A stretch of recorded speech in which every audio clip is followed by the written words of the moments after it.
The glass walls of my office on the 52nd floor do not just hold back the New York City wind, they hold back the past, or at least they are supposed to. At 35, I am Helena Montez, a senior bank executive, a name that whispers of quiet power through these halls. But my real power, my true wealth, is a secret I guard more fiercely than any client's account. It is the armor I forged in fire, a fire one man thought would consume me. Today, his resume is on my desk.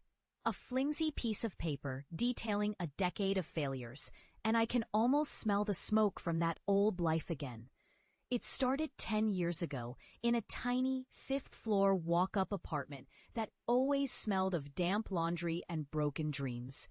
I was a different Helena then, one who measured wealth in shared smiles and foolish trust. He was Julian, and he had a smile that could sell sand in the desert, and I had bought all of it. My best friend Chloe loved his smile too. I found that out on a Tuesday. I had come home early, clutching a bottle of cheap champagne because I had finally saved my first $1,000. A pathetic little sum now, but a universe to me then. I was going to tell him my plan, a silly, ambitious blueprint for a future I had sketched out on napkins, a future he always said was cute but unrealistic. The door was unlocked. I heard them before I saw them, their laughter echoing from our bedroom. A sound so carefree and cruel it froze the champagne bottle to my hand. It was Chloe's high-pitched giggle, punctuated by Julian's low rumble. The words I heard next were the kindling. "She actually thinks her little savings account makes her a player?" Julian was saying, the mockery dripping from his voice. "Helena, the financial genius. It is adorable." Chloe laughed again. "Just let her play with her pennies, honey. We have bigger plans." I backed away silently, the cork of the champagne bottle feeling like a grenade pin in my hand. I did not cry. I did not scream. I walked down those 5 flights of stairs, each step a hammer blow, forging something new and hard inside of me.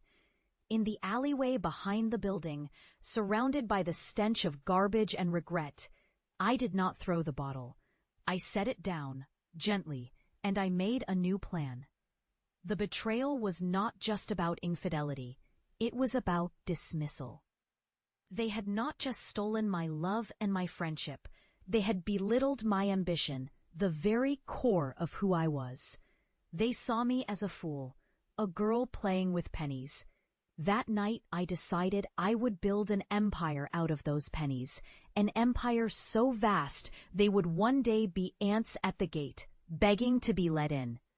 I poured every ounce of my pain into work and into the markets. While my colleagues at the bank went out for drinks, I was in my new, even smaller apartment, studying global economics, learning algorithms, and making small secret trades with the money I earned. My official bank salary was a decoy. My real work began after midnight, a ghost in the machine of international finance, turning that $1,000 into 10, then 100, then $1 million.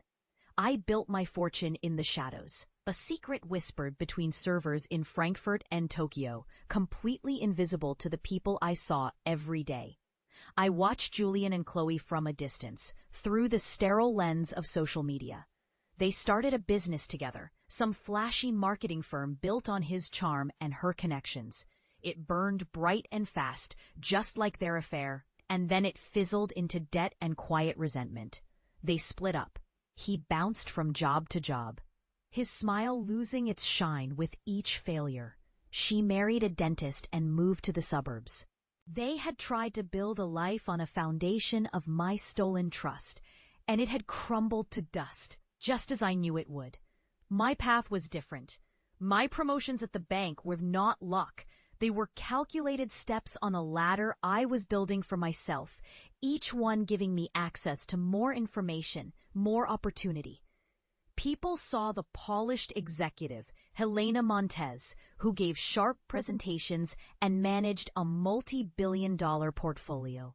They did not see the girl from the alleyway, the one who knew the precise value of a single overlooked penny.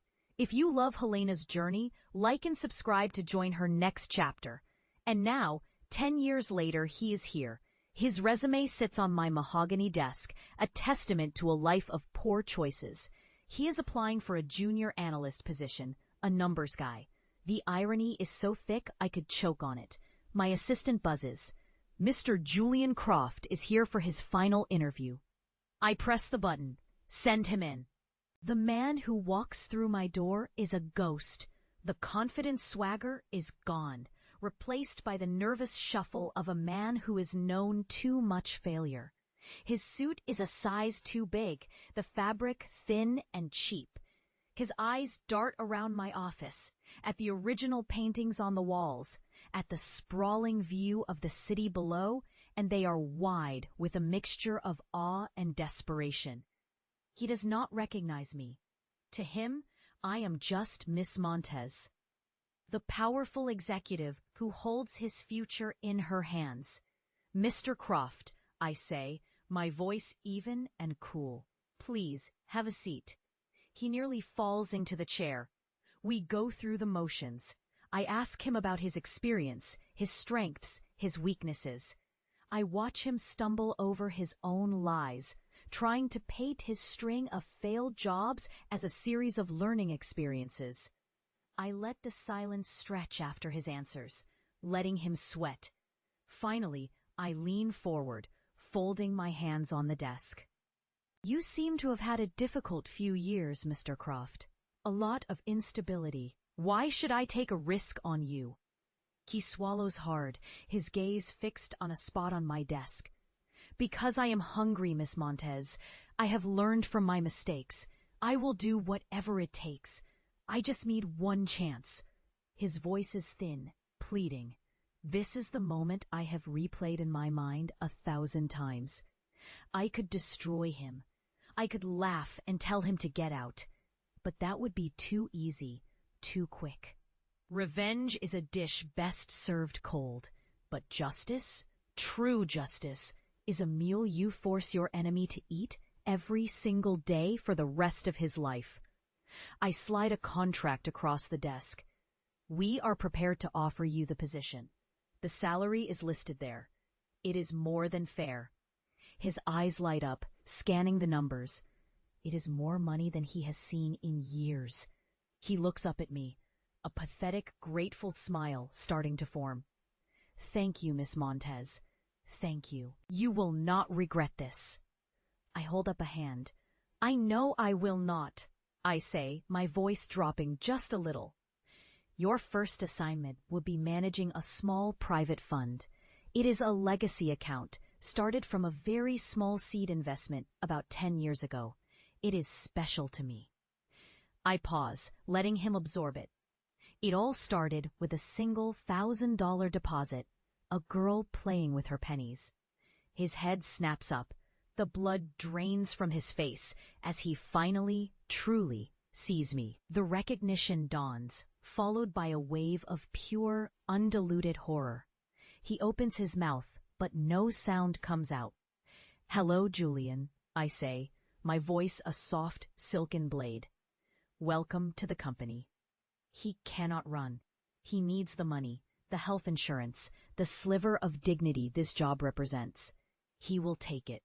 And every morning, he will walk into this building and report to a woman he once called a fool. He will spend his days managing the very fortune he mocked, watching it grow, knowing he is nothing more than a well-paid janitor in the palace I built from the rubble of the life he tried to burn down. That is not revenge. That is justice, served for breakfast, lunch, and dinner. My victory is not in his destruction, but in his perpetual, soul-crushing employment. He is my living trophy, my favorite penny. What did you think of Helena's cold justice? Follow to see who she conquers next.